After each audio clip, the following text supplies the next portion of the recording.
আপনি কি জানেন শয়তান মানুষকে ধোঁকা দেয় কেন?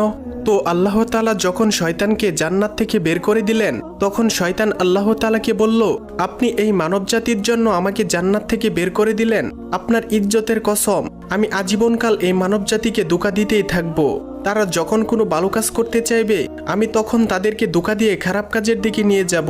এইভাবে আমি তাদেরকে আপনার কাছ থেকে দূরে সরিয়ে নিয়ে যাব এবং তাদেরকে জাহান্নামী বানাবো।